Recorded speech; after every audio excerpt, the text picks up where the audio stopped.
Silent night, gory night. This is the movie the Fat Man wanted to be and failed at being more often than not. Hi everyone, it's me, Grant, the movie and TV guy. Hopper Claus Santa Christ is coming to town, everybody. It's me, Grant, the movie and TV guy. I'm raised on Popping with Grant, everybody. And today we were talking about a movie. And it's a Christmas movie, no less. To start off, perfect way to start off 25 movies of Christmas.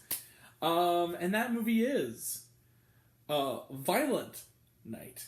Movies and TVs we do here. Violent Night is directed by Tommy Wirkola, who is I believe that's how you pronounce that name. He is a Norwegian director, perhaps best known for the terrific Norwegian Nazi zombie movie Dead Snow. He is also, though, known more here in this country for the terrific cult classic horror comedy. It was deeply misunderstood upon its release, and that being Hansel and Gretel Witch Hunters. And Violent Night deserves to be in the same company. So what is Violent Night about? Well, when we begin the story, we have arguably the greatest Christmas figure of all time, Santa Claus. He's played by David Harbour, best known for, of course, for Stranger Things, as well as Black Widow. And he's Santa Claus, the real Santa Claus, legitimate. So, yeah, Santa Christ is real, everybody, and he apparently was a barbarian warrior. That's right. This is like I joke with my friend of mine who hates this movie. I said it's the Northman Christmas special. He is hanging out at a bar, and we see that he has grown cynical with the greed and the fact that most people are on the naughty list. Meanwhile, Gertrude, aka Trudy, who is a young girl, she is going with her parents to visit their horrible relatives and horribly wealthy relatives. Unlike the rest of her family, she's very pure of heart and is very much on the top of the naughty list, and is also cute as a button. She is played by, let me look up this actress's name, I want to make sure I get it right. Plays Trudy. Who plays Trudy? Hold on a second, sorry. Might have to start over. This one is already going off the rails. Leah Brady. Okay, Leah Brady, who's phenomenal in this. Is on the nice list, and she still believes in Santa Claus, despite the cynical adults in her world. Worried that she didn't sit on Santa's lap, her family gives her a walkie-talkie that communicates directly to Santa. That ultimately comes in handy, because when Santa himself is coming to deliver the presents, wouldn't you know it, while lounging about, stealing the booze, and of course eating the milk and cookies, the family is attacked by some robbers, violent robbers even, home invaders, led by codename Mr. Scrooge. He's played by John Leguizamo, who's having quite the last couple weeks between this and the menu. Who hates Christmas, like the Grinch he is, and soon, he and his crew discover that Santa, like I mentioned, is a barbarian warrior, and when, with his magic depleted and his reindeer cheesing it off back to the North Pole without him, Santa, is more vulnerable than ever, and has to use his old skills to save little Trudy, with some help from little Trudy, who turns out to have some plans inspired by a certain Christmas comedy classic that goes very different in this very R-rated film. And along the way, there will be blood, there will be dead bodies, there will be creative uses for candy canes, and surprisingly, some Christmas heart thrown in for good measure. Let this violent and deadly night begin. So, Violent Night is exactly what you want it to be, in every way, and is just a tad more. I loved Violent Night, and what I loved about it is very much what I loved about the other well-known Tommy Wirkola films, in that it is a genuine B-movie that is made with real love and affection, but at the same time, it's sort of a perfect marriage of the B-movie kind of, cynical, blood-splattering adventure you expect with a title like Violent Night about a badass Claus, but with the Trudy character and her kind of friendship that she forms with Santa Claus, there is a genuine heart in this movie. Like, the Santa in this movie is cynical, but he still wants to believe in something, and there's a genuine warmth to this movie that really surprised me. I was really shocked at how well this worked as a legitimate feel-good Christmas movie, with all the bloodletting notwithstanding. You know, it worked as a Christmas movie. But then again, when the action does need to rile up, it's really fun and really well executed and really creative and brutal. And it's kind of a perfect marriage of the Disney Christmas movie and the bloody exploitation B movie you expect. And it actually works together a lot better than you think it would. Now, critics have been relatively positive on this, but kind of on the lower end of the spectrum. And I just question, why would you go into something like... I know this seems silly as someone who does review movies myself, but why would you go into a movie like Violent Night expecting it to be bones and all? It's Violent Night.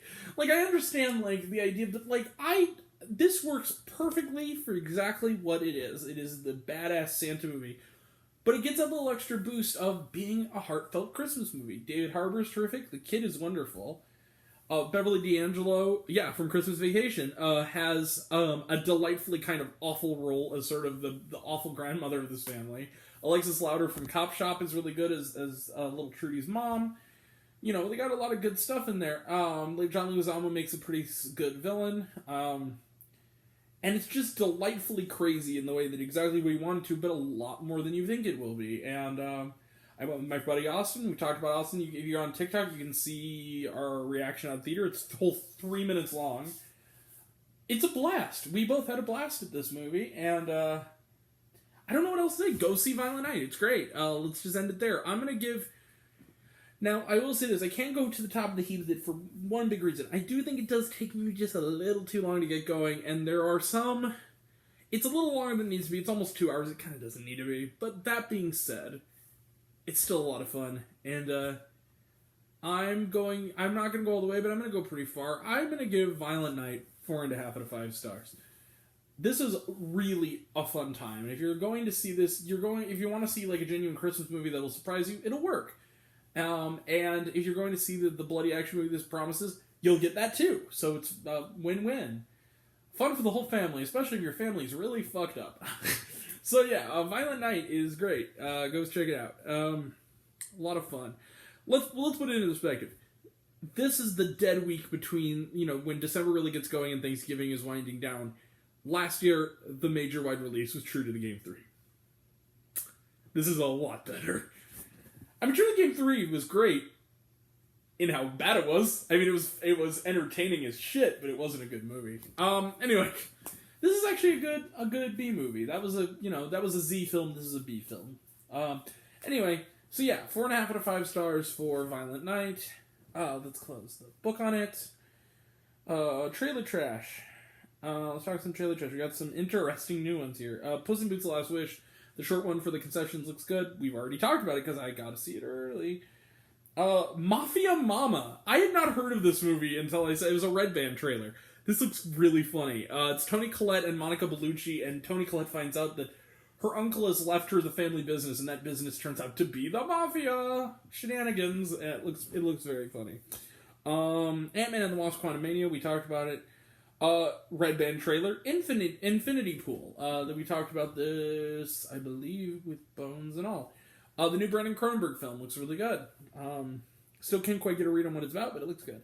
Missing, this is the sequel to Searching, and Run, apparently, also. Looks really good. Babylon, this is a new trailer. Looking forward to it. It's coming out in a few weeks. Avatar: The Way of Water, talked about it a bunch. We're seeing it in a couple weeks. Megan, with a 3, or as Adam from Your Movie Sucks perfectly called it, Mithrigan. That's what I'm going to call it from now on, is Mithrigan. I'm going to get my ticket for that, I think, tonight, because it's on sale. We're going to see that in about a month. And then finally, it's one more Red Band trailer. They were scattered tonight. Cocaine Bear. This movie looks awesome. It's directed by Elizabeth Banks. I think it's cool. Good job, Elizabeth Banks. Yeah. Bear gets cocaine. Bear goes ham on some, and munches on some human ham, in the national park. And I was sitting there watching it, and the trailer, I'm like, this is good, but it's missing something. And then there's a disembodied leg that he snorts a line off of, and I was like, that's what it was. This movie looks great. I told Austin you're seeing that with me, and he said, oh, without a doubt. I looked it up. Apparently, the tagline for the movie is "Don't Coke the Bear." Perfect. Yeah, looks really good. And Leslie Sharma, yes, there is a quick little funny scene during the credits. All right, nothing after though. We will be back tomorrow, either for, I haven't decided yet, depends on how much time I have tomorrow. We're going to get to both of them, but either Senior, the Robert Downey Sr. movie, or Diary of a Wimpy Kid, Roger Rules. It just depends on how much time I have. Tomorrow night, we will also be seeing the Quintessential Quintuplets movie, which is, of course, another anime movie based on an anime I've never heard of. We'll see that. Saturday, we will see whatever we don't watch on Friday, that being either Senior or Diary of a Wimpy Kid, Roger Rules, as well as Darby and the Dead. And then Sunday, we will have a review of Reno 911. It's a wonderful heist. That'll all be next, and then next week, I don't know what we have next week. I know but all coming up, we will have reviews next weekend and on next Tuesday for Decision to Leave and Banshees of Inisherin finally, because they're finally coming around. And more to come, including Avatar. That'll all be next time. Until next time, I'm Grant, the movie and TV guy. I see it all. I'm happy to share it with you. I love you all. I appreciate you all. I love you, class dismissed. I love you 3000. Be kind to one another. If you like this video, give it a like if you want to. Give it a subscribe if you want to. Give it the bell. I don't know what it does. That's what you're supposed to do, or so I've been told. Leave a comment if you say Grant and I like waffles. It really helps out. If you want to find me else or reviews, listen to other fun stuff, you can check me out on letterboxd.com at Raise on Popcorn with Grant, Twitter at Raise Grant, Facebook Raise on Popcorn with Grant, serialized all one word, all lowercase, Raised on Popcorn. Check out my podcast, Raise on Popcorn with Grant, the podcast on Spotify and Anchor. Some of you already have, but even if you haven't, take care of yourself, take care of your mental health. It's incredibly important. Now, I want to know down below, what did you think of Violent Night? Did you like the movie? Hate the movie? Think my opinion's good? Think I'm full of shit? Comment below, let me know. And until we meet again, we were all raised on popcorn. Make mine with extra butter. I'll catch you guys next time. Take care. See you around. Bye.